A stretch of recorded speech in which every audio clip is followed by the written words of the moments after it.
ইমামের পিছনে বেটো পাওয়ারালা সপ্তাহে একদিনও রক্তিও নামাজ পড়তে আছে না, শুক্রবারে মুসল্লি আছে, ওনার নাম হলো শুকুর আলী মুসল্লি। এই শুকুর আলী মুসল্লি আইসে ইমামের পিছনে যায় নামাজ এখন বিছিয়ে গোল গালে, ওনার জন্য জায়গা খালি থাকবে, আসতে বাঁচতে বসবে, ওই সিট খালি থাকবে, কারণ উনি 7,000 টাকা সব দিয়েছে, উনি টাইলস কিনে দিয়েছে, উনি বড় ডোনার, উনি চেয়ারম্যান, উনি সভাপতি, উনি সিগারেটারি না সেক্রেটারি, সেক্রেটারি আইসে ওই জায়গা বসবে, যায় নামাজ এখন বিছাইয়া গোল গালে বসে এই জায়গা দখল করবেন। আপনি এই জায়গা দখল করবেন না। আপনি কি কোরআন শরীফ আলোর উপরে ভর্তি পারেন? আপনার কি কিরাত শুদ্ধ আছে? ঘটনা অ্যাক্সিডেন্ট হয়ে যেতে পারে। ইমাম সাহেব যদি নামাজের ভিতরে 2-1 রাকাত হওয়ার পরে ইমামের বাইকটাই ছুটে যেতে পারে, পারে কি পারে না পারে, এরকম একটা অ্যাক্সিডেন্ট হয়ে গেছে, শেষ মানে প্রথম রেখাতে সিজদা গেছে, সুযোগ পাইয়া পুশ করে সরে গেছে। এখন তো ইমামের ওযু নাই, ইমামের ওযু না থাকলে কি মুসল্লিকে আর নামাজ পড়াতে পারবে না? পারবে না। ইমাম ওযু না, সরছে তো খালি ইমামের ওযু, মুসল্লিকে তো ওযু ছোটে নাই। ইমামের ওযু না থাকলে তো মুসল্লিকে হবে না। আল্লাহ কয় মুসল্লি তোমাকে নামাজের কোনো সমস্যা নাই, যার যার জায়গায় দাঁড়া থাকো, আমি ইমামের ব্যবস্থা করতেছি। মশলা দিয়ে দিয়েছে, ইমাম সাহেব না আসে পিছনতে সরিয়ে চলে যাবেন, সামনেতে সরিয়ে চলে যাবেন, বরাবর পিছনে যে আছে তারে আপনার জায়গায় অ্যাসিস্ট্যান্ট ইমাম বানিয়ে দিয়ে যাবেন।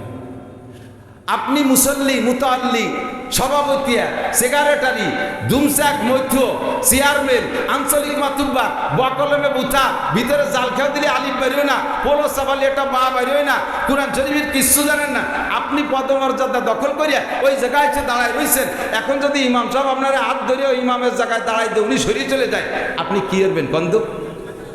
ইমাম সাহেব পাত দেশে তুমি আগিয়ে দিবা, ইমাম সাহেব সে ভাই তুমি দিবা পায়খানা করিয়া, তুমি ও জায়গায় দাঁড়াতে যাবা না। রাজবাড়ির থেকে ঢুকছি জুমার দিন, নাম বলবো না, এদিক তাকান, ইমাম সাহেবদের একটা কথা বলবো বিদায় এখানে চলে এসেছে, আমার দিক খেয়াল করেন। রাজবাড়ির থেকে কুষ্টিয়া যাব, যাওয়ার পথে যে কটা শুক্রবারে মসজিদে ঢুকছি, ইমাম সাহেব সেই কি ভাব, আরে বাবা হাবা গায়, আর সে সেমনি গিয়ে মতো বিভিন্ন কালার পাঞ্জাবি গায়ে দিয়া, তার উপরে আবার সৌদি সাহেবদের মতো আবার টাকা সোনালি ফ্রেম বাঁধানো, উপরে রুমাল দিয়া, দেড়ার টুপির উপরে রুমাল, তার উপরে টায়ার একখান পেঁচানো, সোনালি ফ্রেমের চশমা, সে কি আজীব কারবার। ইংরেজি বলতেছে কেমন যেন ইংল্যান্ডাররা ফেল, বাংলা যা বলতেছে টাইট টাইট করে, রবি ঠাকুর, নজরুল সব ফেল। যখনই কোরআন শরীফের আয়াত আর হাদিসের টুকরা ইবারত পড়ে, তখন ইমাম আমি আমার ড্রাইভারের তাড়াতাড়ি বলি এখানে নামাজ হবে না। চার মসজিদ পাল্টাতে যাইয়ে শেষ করে দেখলাম যে আর সামনে আর জুমো পাবো না, ঢুকে নামাজ পড়লাম। নামাজ পড়ার নামাজের কিরাত শুরু করার সাথে সাথে আমি নামাজের নিয়ে ছেড়ে দিছি। হেদায়ের ভিতরে লাগছে নামাজ ভাঙ্গার যে সব কারণ, তার ভিতরে একটা ইক্তেদাউল আলেম খলবাল জাহেল, ইক্তেদাউল আলেম খলবাল জাহেল।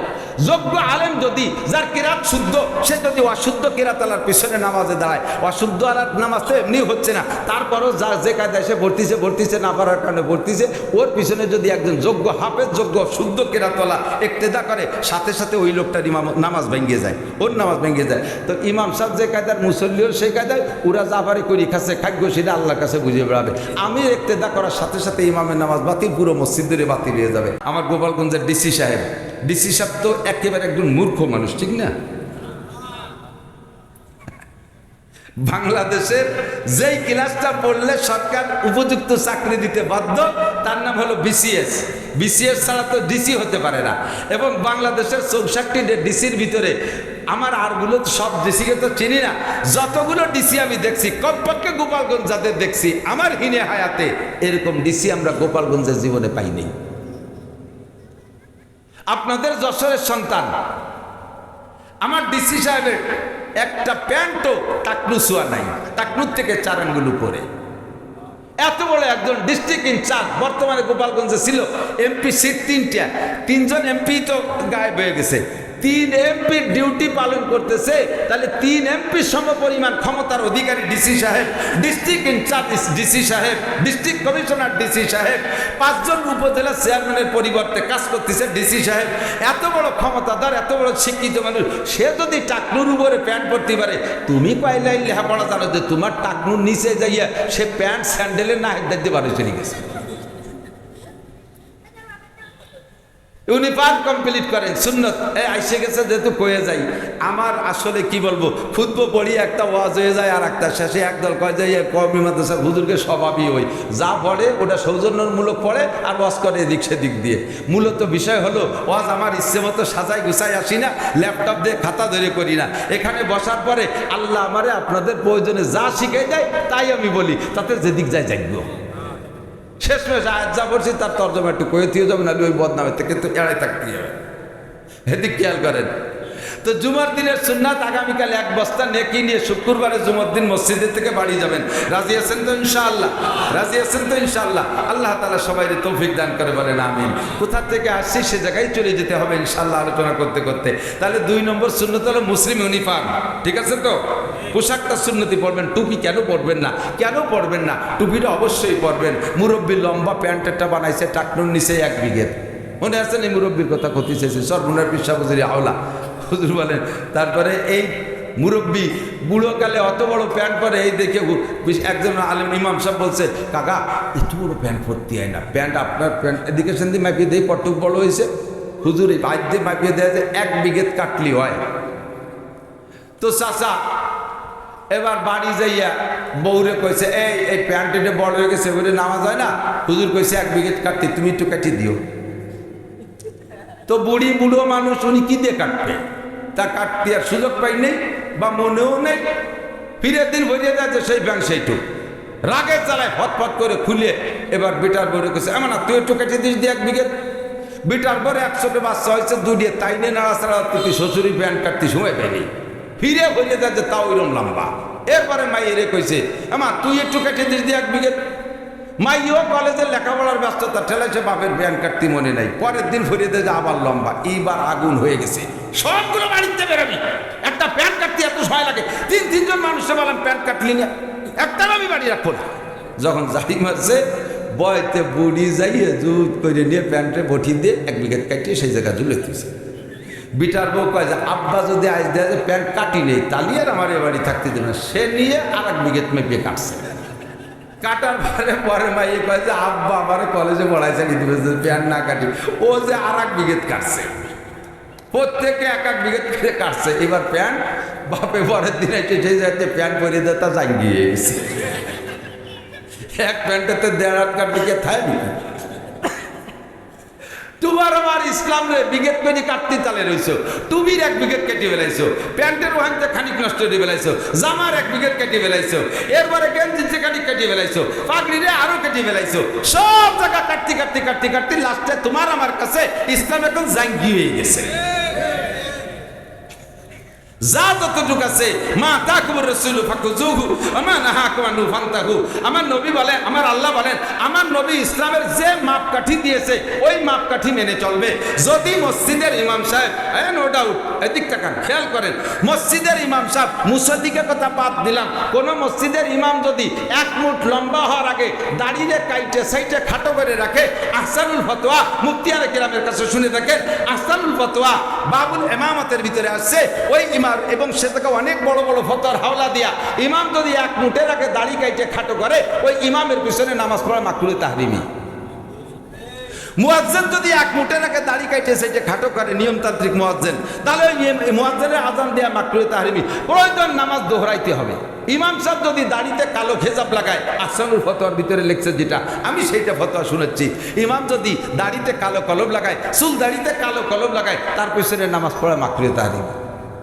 এত কড়া ফতোয়া, অথচ দাড়ি কাটিয়ে খাইজনে মাঝে মাঝে কোনো কোনো ইমামের পিছনে নামাজ পড়া লাগে। ওরে কবাল, কিরাত পড়লি ঠেয়া যেন চলাই দিয়ে বাড়ি উঠছে। চলা আছে না তো ওই যে কুড়েল দিয়ে পোখাই গাছ ফাড়ি বাড়ি না ওরা চলা কয় আমাকে, চলাই দিয়ে বাড়ি উঠলি যেরকম ঠেয় ইমামের কিরাত শুনলি সেইরকম লাগে। রাজবাড়ির থেকে ঢুকছি জুমার দিন, নাম বলবো না, এদিক তাকান, ইমাম সাহেবদের একটা কথা বলবো বিদায় এখানে চলে এসেছে, আমার দিক খেয়াল করেন। রাজবাড়ি থেকে কুষ্টিয়া যাব, যাওয়ার পথে যে কটা শুক্রবারে মসজিদে ঢুকছি, ইমাম সাহেব সেই কি ভাব, আরে বাবা হাবা গায়, আর সে সেমনি গিয়ে মতো বিভিন্ন কালার পাঞ্জাবি গায়ে দিয়া, তার উপরে আবার সৌদি সাহেবদের মতো আবার টাকায় দেওয়া সোনালি ফ্রেম বাঁধানো, উপরে রুমাল দিয়া, দেড়ার টুপির উপরে রুমাল, তার উপরে টায়ার একখান পেঁচানো, সোনালি ফ্রেমের চশমা, সে কি আজীব কারবার। ইংরেজি বলতেছে কেমন যেন ইংল্যান্ডাররা ফেল, বাংলা যা বলতেছে টাইট টাইট করে, রবি ঠাকুর নজরুল সব ফেল। যখনই কোরআন শরীফের আয়াত আর হাদিসের টুকরা ইবারত পড়ে, তখন আমি আমার ড্রাইভারে তাড়াতাড়ি বেরিয়ে এখানে নামাজ হবে না। চাই মসজিদ পাল্টাতে যাইয়ে শেষ করে দেখলাম যে আর সামনে আর জুমো পাবো না, ঢুকে নামাজ পড়লাম। নামাজ পড়ার নামাজের কিরাত শুরু করার সাথে সাথে আমি নামাজের নিয়ে ছেড়ে দিছি। হেদায়ের ভিতরে লাগছে নামাজ ভাঙ্গার যে সব কারণ, তার ভিতরে একটা ইক্তেদাউল আলেম খলবাল জাহেল, ইক্তেদাউল আলেম খলবাল জাহেল।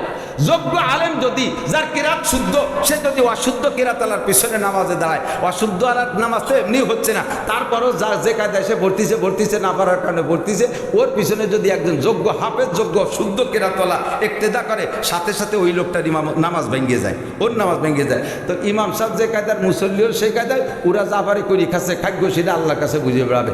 আমি ইক্তেদা করার সাথে সাথে ইমামের নামাজ বাতিল, পুরো মসজিদের বাতিল হয়ে যাবে।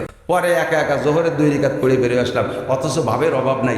আমার ইমাম সাহেব ভাইদেরকে অনুরোধ করব, যারা মসজিদের ইমামতি করেন, আপনার কিরাতের একটা ইন্টারভিউ দেন, যান বড় মাদ্রাসা, কি বলা হয়, পীরবাড়ি মাদ্রাসায় মুশাইকুল হাদিস সাহেবের কাছে, হাফেজ সাহেব হুজুরির কাছে, কারি সাহেব হুজুরির কাছে কিরাতের আপনি ইন্টারভিউ দেন। যদি আপনার কিরাতে অশুদ্ধ থাকে, এক্ষুনি মক্তবে ভর্তি হয়ে যান, মোমিনবাড়ি চলে যান, কলাতলা চলে যান, আপনি খুলনা দারুল উলুম চলে যান, পীরবাড়ি মাদ্রাসার মক্তবে ভর্তি হন, কিরাতকে শুদ্ধ করে তারপরে ইমামতি করেন। 5,000, 8,000, 10,000 টাকা বেতন খাইতে যাইয়া আজকে 500 মুসল্লির নামাজ রে আপনি বরবাদ করে দিচ্ছেন। হাসরের মাঠে আপনি রেহাই পাবেন না, মুসল্লিরা পার পাইলেও আপনার মুসল্লিদেরকে ডাকবে ফেরেশতারা, তাআলাও এদিকে আসো। আল্লাহর সামনে রেখে প্রথম জিজ্ঞাসা করা হবে কি, আউয়ালু মা ইউহাসাবু বিহিল আবদু ইয়াউমাল কিয়ামাতিস সালাহ। হাসরের মাঠে সর্বপ্রথম জিজ্ঞাসা হবে নামাজের। মুসলমানের জিজ্ঞাসা প্রথমটা কি? জোর হলো না? প্রথম প্রশ্ন কি হবে বলছেন? সবাই বলছেন? বাদ আছে নাকি কেউ বলতি? সবাই রেতে বলাইছি, আমি মামলাতে বেসে গেছি। কিয়ামতে আমার নামে মামলা দেবেন, হুজুর আগল বাগর দুনিয়া রস করে গেছে, নামাজের কথাটা একটু বলো না। আল্লাহ তুমি আমাকে চেনো না, আমরা কেমন মানুষ। যদি হুজুর নামাজের কথা বলতো, তাহলে কি আমরা নামাজ ছাড়তাম? এই হুজুর নামাজের কথা কইনি, এ বলে আমার নামে মামলা দেবেন। এই জন্যই সবাই মুখ দিয়ে বলাইছি। আর মুখ দিয়ে বলানোর সাথে সাথে আমার একটা কাজ হয়ে গেছে। কোরআনে আছে, মা ইয়ালফিজু মিন কাউলিন ইল্লা লাদাইহি রাকিবুন আতীদ। যে কথা মুখ দিয়ে বলবেন, আপনার আমল নামে ওইটা লেখা হয়ে গেছে। এই জন্যই মস্ক করাইলাম। হাসরের মাঠে সর্বপ্রথম জিজ্ঞাসা হবে কি? ফামান সাল্লাল্লাহু আলাইহি আমালিহি। যে ব্যক্তি নামাজের প্রশ্ন পাস করে যাবে, কোনো ঘাটিতে সে আটকা খাবে না, সব জায়গায় সে পার হয়ে চলে যাবে। দোস্ত, এবার আপনাকে ধরা হবে। এই খালেক মোল্লা, মালেক মোল্লা, জামাল কামাল, লালটু বল্টু, জুয়েল টুয়েল, টুলু লুলু, ডলি বলি, জরিনেছো কিনা, তোরা আসো নামাজের হিসাব দিয়ে যাও। যার যার নামাজ তার হিসাব। আপনার এটাইকে যখন জিজ্ঞেস করবে, তখন আপনি একটা খাতা মিলেবে, ইকরা কিতাবাকা, খাতা পড়িয়ে দাও। কয় যে আল্লাহ, এই জোহর তো পড়ছি, তো এই ঈশাও পড়ছি, ফজরও পড়ছি, এই জায়গায় দিয়ে তো খাতায় লেখা দেখতেছি না, যে খাতায় তো লেখা নেই। তা ফেরেশতাদেরকে আল্লাহ বলবে, এই ও বলে পড়ছে, তা খাতায় লেখা নাই কে? কয় না আল্লাহ পড়ি নেই। হয়তো পড়ছে, ওর কোনো সাক্ষী আছে, শুনি দাও। এবার কবে জি আল্লাহ, আমাদের ইমাম সাহেব আমাকে সাক্ষী শুনিয়ে দেন হুজুরির কাছে। এবার হুজুরে ধরবো, হুজুর এরা কি তোমার পিছনে নামাজ পড়ছে? কয় আল্লাহ হ্যাঁ নামাজ পড়ছে, তো আমিই পড়াইছি। এবার ফেরেশতাকে আল্লাহ কবে যে তুই ও পড়ালো, ওরা পড়লো, তোরা খাতায় লিখলি না কেন? কয় যে আল্লাহ, ইমাম সাহেবের খাতাটা একটু দেখানো যায়। পরে কয় হ্যাঁ ইমাম সাহেব তোমার খাতা দাও। ইমাম সাহেবের খাতা দেওয়া যাচ্ছে, তারই নামাজ লেখা নাই। এখন ফেরেশতারা কয়, আল্লাহ কয় যে তো ওরা পড়লো, একে অপরের সাক্ষী দেয়, তোমরা লেখো নাই কেন? কয় আল্লাহ, যা নামাজ পড়ছে ও খাতায় লেখা যায় না, ও আলাদা একটা বসা বস্তার মধ্যে গাদি দিয়ে তুই দিছি। ওই নামাজ ও খাতায় লেখা যায় না। কেন, কি হয়েছে? যা কিরাত পড়ছে ওতে ওর ইমান পর্যন্ত নষ্ট হয়ে গেছে। এমন মার দিচ্ছে কিরাতের ভিতরে, ও খাতায় লেখা যায় না।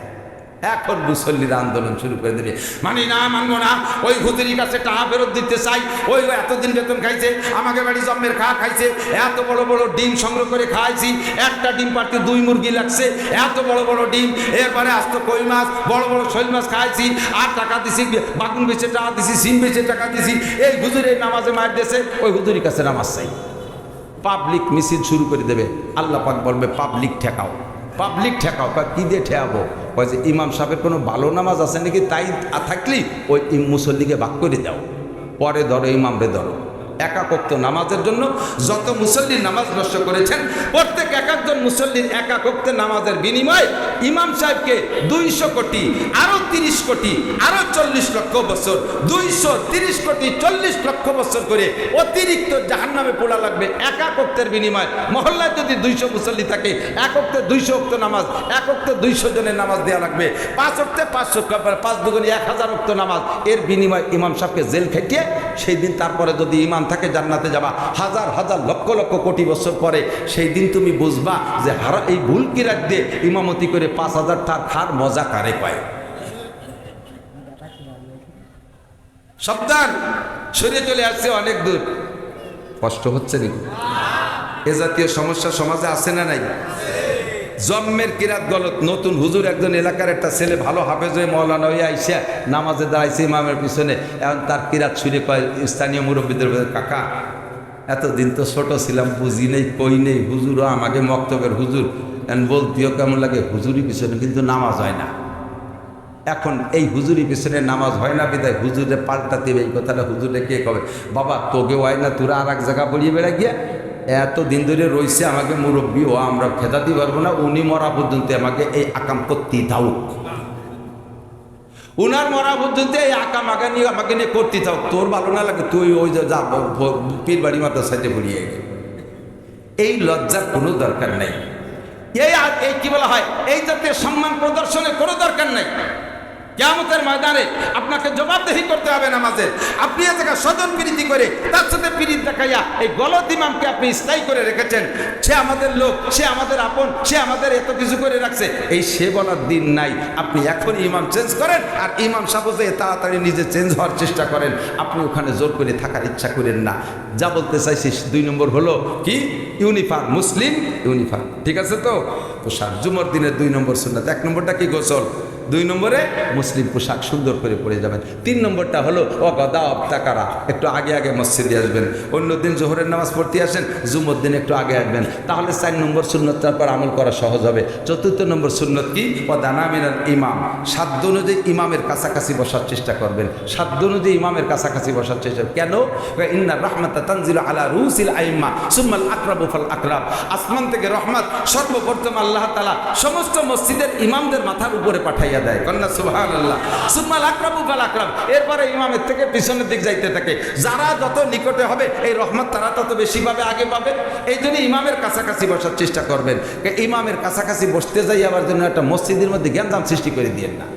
আজকে এই কথা, এই মশালা শুনে লাস্টে যে ফজিলত বলবো, শুনলে যুবকরা পিছিয়ে পড়বে না। আগামীকাল যুবকরা 11টার দিক যাইয়ে সামনের কাতারে বসে রয়েছে। এতদিন যারা 6 নম্বর কাতারে থাকে, আজকে শুক্রবারে সেই যুবকরা সব সামনের কাতারে। এখন এতদিন যে মুরব্বীরা সামনে বসত, তারা পিছিয়ে পড়ে গেছে। মসজিদের সভাপতি, মুতাওয়াল্লি, টাইলস দিয়েছে উনি, ছাদের টাকা উনি দিয়েছে, ইমামের বেতন দেয়, খাতি দেয়, পয়সা বেশি দেয়। তাকে একটা বেটু ভাওয়ার আছে না, এই বেটু ভাওয়ারালারা ইমামের পিছনে দাঁড়ায়। বেটু ভাওয়ারালারা শুনে রেখে খেয়াল করেন, উচিত কথা কবরে মাসি, তাই আর একবার এলাকায় আসি আর না আসে, খেয়াল করেন। ইমামের পিছনে বেটু পাওয়ারালা সপ্তাহে 1 দিনও ভক্তিও নামাজ পড়তে আছে না। শুক্রবারে মুসল্লি আছে, ওনার নাম হলো শুকুর আলী মুসল্লি। এই শুকুর আলী মুসল্লি আইসে ইমামের পিছনে যায় নামাজ এখন বিছিয়ে গোল গালে। ওনার জন্য জায়গা খালি থাকবে, আসতে বাসতে বসবে, ওই সিট খালি থাকবে, কারণ উনি ছাদের টাকা সব দেশে, উনি টাইলস কিনে দিছে, উনি বড় ডোনার, উনি চেয়ারম্যান, উনি সভাপতি, উনি সিগারেটারি না সেক্রেটারি, সেক্রেটারি। আইসে ওই জায়গা বসবে, যায় না এখন বিছাইয়া গোল গালে বসে এই জায়গা দখল করবেন। আপনি এই জায়গা দখল করবেন না। আপনি কি কোরআন শরীফ আলোর উপরে ভর্তি পারেন? আপনার কি কিরাত শুদ্ধ আছে? ঘটনা অ্যাক্সিডেন্ট হয়ে যেতে পারে। ইমাম সাহেব যদি নামাজের ভিতরে 2-1 রেখাত হওয়ার পরে ইমামের বাইকটাই ছুটে যেতে পারে, পারে কি পারে না? পারে। এরকম একটা অ্যাক্সিডেন্ট হয়ে গেছে, শেষ মানে প্রথম রেখাতে সিজদা গেছে, সুযোগ পাইয়া ফুস করে সইতে চলে গেছে। এখন তো ইমামের ওযু নাই। ইমামের ওযু না থাকলে কি মুসল্লিকে আর নামাজ পড়াতে পারবে না? পারবে না। ইমাম ওযু না, সরছে তো খালি ইমামের ওযু, মুসল্লিকে তো ওযু ছোটে নাই। ইমামের ওযু না থাকলে তো মুসল্লি কি হবে না। আল্লাহ কয় মুসল্লি তোমাকে নামাজের কোনো সমস্যা নাই, যার যার জায়গায় দাঁড়া থাকো, আমি ইমামের ব্যবস্থা করতেছি। মশলা দিয়ে দেশে ইমাম সাহেব না আসে পিছনতে সরিয়ে চলে যাবেন, সামনেতে সরিয়ে চলে যাবেন, বরাবর পিছনে যে আছে তারে আপনার জায়গায় অ্যাসিস্ট্যান্ট ইমাম বানিয়ে দিয়ে যাবেন। আপনি মুসল্লি, মুতাল্লি, সভাপতিয়া, সেক্রেটারি, দুমসাক, মৈথ, চেয়ারম্যান, আঞ্চলিক মাতুব্বার, বকলমে বুথা, ভিতরে জাল খেয়ে দিলে আলিফ বেরোয় না, পোলো সাবালি একটা বা বেরোয় না, কোরআন শরীফের কিচ্ছু জানেন না, আপনি পদমর্যাদা দখল করিয়া ওই জায়গায় এসে দাঁড়ায় রয়েছেন। এখন যদি ইমাম সাহেব আপনার হাত ধরে ওই ইমামের জায়গায় দাঁড়াই দিয়ে উনি সরিয়ে চলে যায়, আপনি কি করবেন কন্দ?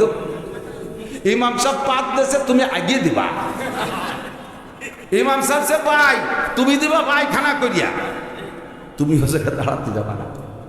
ও জায়গায় সমাজের যেই লোকটা হতে পারে ভিক্ষুক, গরিব, যত বড়ই কি বলা হয় দুর্বল হোক না কেন, সে যদি কোরআন শরীফ শুদ্ধ জানে তাহলে সেই লোকটা ওই জায়গায় দাঁড়াবে। কথা এসে গেল বলে গেলাম, আজকে মসজিদে শুক্রবারে যেতেন যে যুবকরা সব সামনের কাতারে, এখন ওই পৈতে যারা বড় বড় সে মানে উল্লেখযোগ্য নেতা, এনরা সব মুরব্বীরা পিছিয়ে পড়ে গেছে। আর ওদিকে শুনছে যে ইমামের কাছে পিছনের কাতারে দাঁড়ালি করে যে বিশাল নেকি অগদা অত্যাকার দানা মিলাল ইমাম, ইমামের কাছে দাঁড়াতে হবে। এই জন্য ওই জায়গা দখল করার জন্য পিছনে এসে কাজ দিচ্ছে, তার মানে আমি আইসি তুই সরিয়ে বল।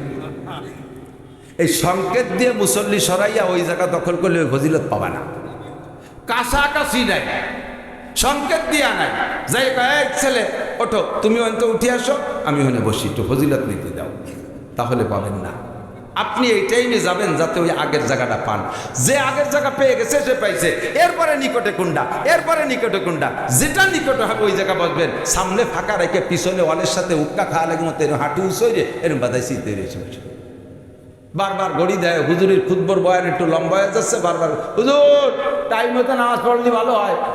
বিদেশের থেকে ছেলে 22,000 টাকা দামের ঘড়ি পাঠাইছে, সিকো 5 সোনালি, তামান সিঁড়ি দেখাতে হবে তো। হুজুর ঘড়ি আছে আমার কাছে,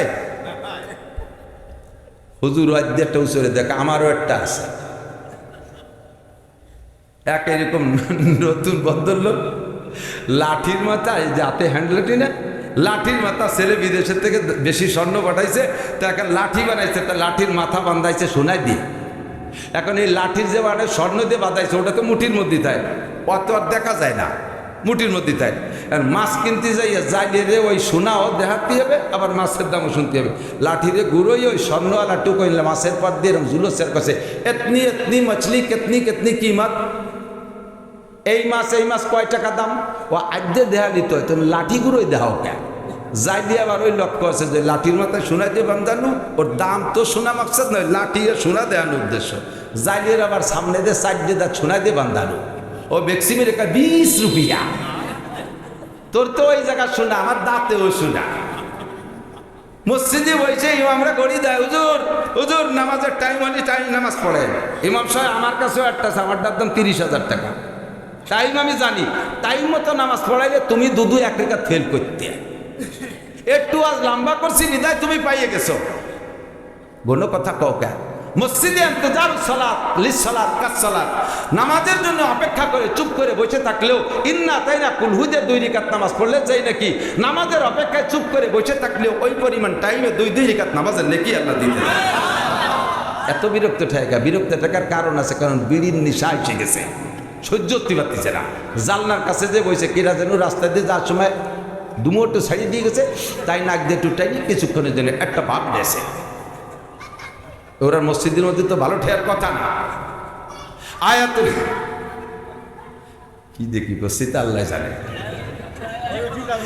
আয়াতুল মুনাফিকে সালাসা, খেয়াল করেন হুজুর বলেন মুনাফিকের আলামত 3টে। কয়টা? কবে না একটু মুনাফিকের মুনাফিক চেনেন না? মুনাফিক চেনেন তো? মুনাফিক শব্দ, এ মুনাফিক চিনতে আলামত কয়টা? 3টা। 1 নম্বরে ইজা হাদ্দাসা কাযাবা, কথায় কথায় মিথ্যে কথা কয়।